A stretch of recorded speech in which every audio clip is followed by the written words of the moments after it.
Pagi Mbak. Pagi. Masih ingat dengan saya yang kemarin? Masih? Ya, saya Liana ya Mbak. Ini dengan Mbak Irfa. Iya. Ya. Nah, sesuai dengan kontra waktu kemarin, saya kesini untuk melakukan terapi lanjutan, yaitu dengan cara mengontrol perilaku kekerasan yang Mbak lakukan setiap hari ataupun yang pernah Mbak lakukan. Nah, waktunya sekitar 10-20 menit juga. Untuk tempatnya mau di sini? Iya. Ya udah di sini ya Mbak. Nah, untuk perasaan hari ini itu Mbak gimana?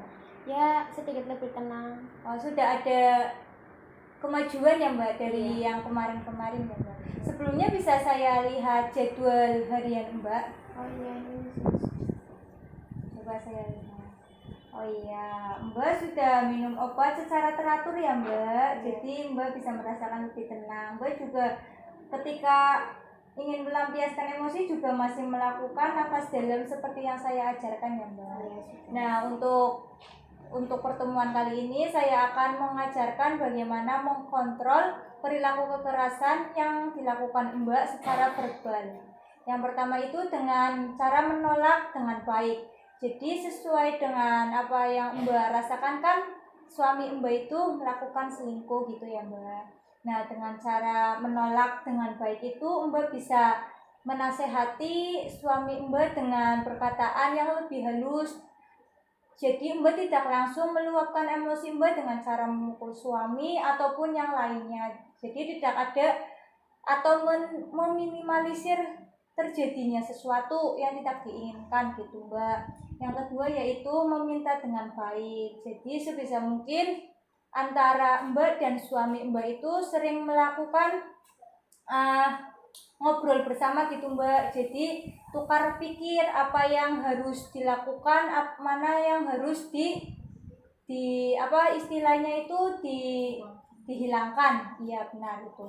Nah, lalu juga yang ketiga itu mengungkapkan perasaan dengan baik. Jadi ketika ingin melampiaskan emosi Mbak sudah di puncak-puncaknya, Mbak itu bisa meredam dengan melakukan perasaan dengan baik, yaitu ketika Mbak ingin ketika kalau Mbak yang pertama kan itu sukanya matanya melotot, tangannya menggenggam, pipi memerah. Nah, sebisa mungkin itu diredam Mbak. Jadi paling enggak dikasih senyum lah biar emosinya itu menurun gitu Mbak. Nah, mungkin apa ada yang ingin ditanyakan gitu? Tidak ada ya Mbak. Jadi gitu, sebisa mungkin lakukan hal-hal yang positif dengan suami, bisa dengan mengobrol bersama ataupun melakukan kegiatan sehari-hari dengan bersama Mbak. Mungkin untuk hari ini saya cukupkan karena Mbak sudah paham ya Mbak.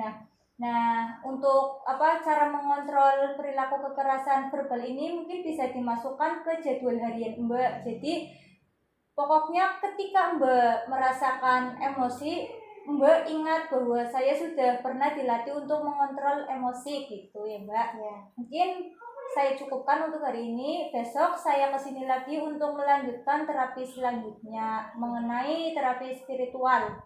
Nah, waktunya mungkin pagi lagi Mbak. Ya. Udah pagi jam 10 saya kesini lagi, tempatnya juga di sini ya Mbak.